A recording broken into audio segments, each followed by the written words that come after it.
I may not be qualified like some of the candidates. They may be more qualified than me. But in pushing the agenda for development, education is very important. But we need men and women that have the political will to make something happen. The body politics in Liberia is different. The people are yearning for people that feel the pain they feel, that share the same situation, that speak the language that they speak. And if you have 3 master's degrees and you cannot understand the language that they speak back home, my brother, you cannot leave from America and become a representative overnight with your 3 PhDs. You've got to get involved. You've got to get involved in youth empowerment. You have to get involved in women empowerment. Our mothers have suffered too much in that country. And there is a need. We talk about the 1325 UN chapter, wherein America and other countries spend a whole lot of money to talk about the women colloquium. But again, the issue of segregation in our country is another problem. Well, people feel that to become a senator, you have to have certain name. You got to be this, you got to be that. But we have breaking the barriers.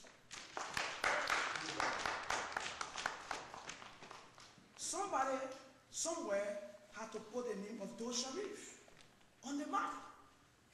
We did not do it because we had the state resources. Neither did we do it because we were overqualified. It happened because there was a vacuum between the downtrodden masses and those that have. And there still exists a vacuum between the government and the people of Liberia.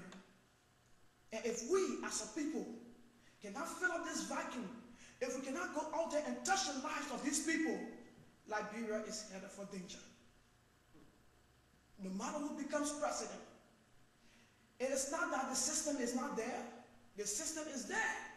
But those people that are responsible, that are charged with the obligation and responsibility of making the system work, do not have the political will. They are not patriotic. Like, they are not proud of who they are. Liberia is just some other thing to them. When you talk about being Liberia, my man, our country, you know. But this is what we have.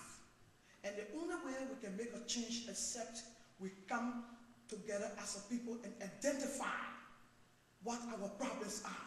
How can we, as individuals, respond to the problems back home?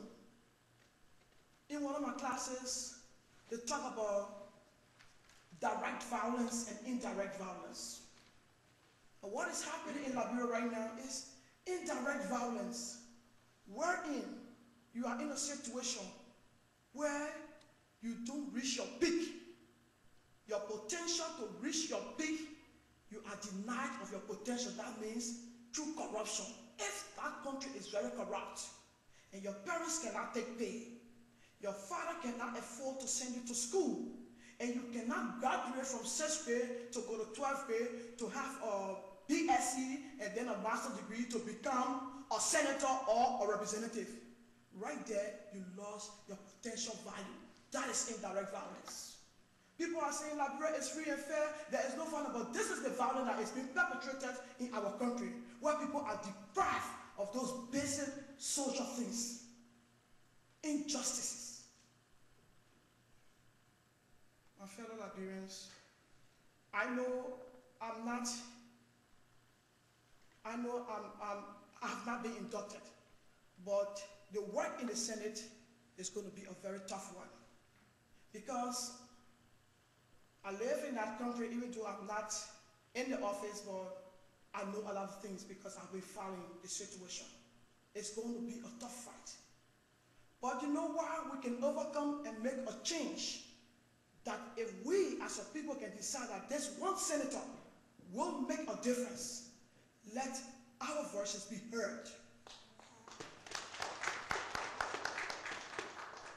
We should be able to have a website. We should be able to tell the Liberian people what our job is all about. What kind of help we need for our people. This country needs help. If only we can look back and understand that Liberia is not about what we get as individuals. Liberia is about the country. How can we move our country forward together as a nation. That is the vision. Empowerment. Decentralization of the government. If you are in Maryland County, you should have the opportunity to go to college in Maryland County. Yeah. Everyone is moving up to Monrovia. Monrovia is overcrowded. The cars, you need to ride a pen to get to anywhere on time because all the urban areas, nothing is there. No school, even right in Montserrat County, I campaigned in the 14 electoral districts, from district to district, community to community. You won't believe that in those villages right in Montserrat County, no school, no hospitals. People walk miles. A woman is pregnant before they get to Monrovia, that person is dead. People are dying in Liberia not because they don't that no medicine, but because of poverty. Poverty is killing our people. And if 2-3 persons that call themselves ministers, that call themselves lawmakers, can come together on a Christmas day or on an Independence Day and say, look, we are going to be in this community today sharing food for the less fortunate children. That is governance. And that is leadership. So it is not about who becomes president, who becomes senator. It's about the leader that has the heart and the political will to make sure something happens to impact the lives of the ordinary Liberians. I cannot say this any better, but this is a challenge.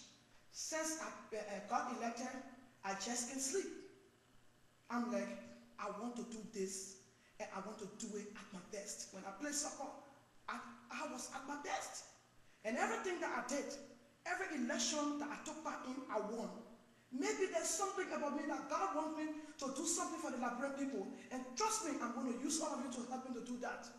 Whether Unity Party, whether CDC. If it means that I have to walk to Madam Senate and say, look, you are doing this wrong. You have to do it like this for the Liberian people to feel the impact. I've talked to the president, told Madam President, internationally you have done well. But how does it affect us here back home? We need to live. The people are suffering. And she said, we're going to see what we're going to do. So all of us, as a people, as a nation, we have a responsibility. And that vision is not only for the CDC. The vision is all of us. It's for all of us as individuals that believe in the flag. Thank you, ladies and gentlemen.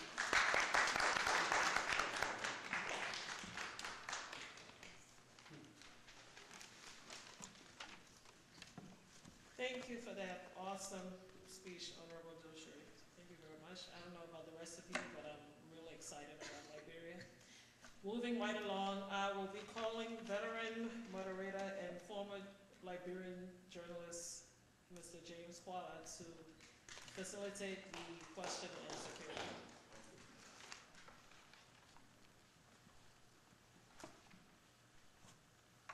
Good evening to all. Once more, we in Minnesota are privileged to want us to learn from her. I want us to engage her in a positive way. I'm very sure that if all of us know well, which of course I'm not too sure of, but I tried to do a research on the election of senators in Liberia. And after researching, I came to the conclusion, my conclusion, that she is the second female senator-elect Montserrat County in the history of Liberia. I stand to be corrected. And so on that note, I'd like for us to congratulate her, give her a round of applause.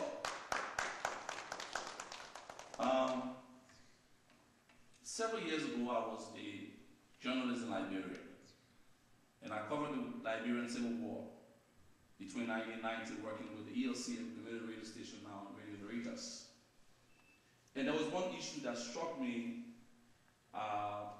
during my time with ELC, and that was trust, and that was source.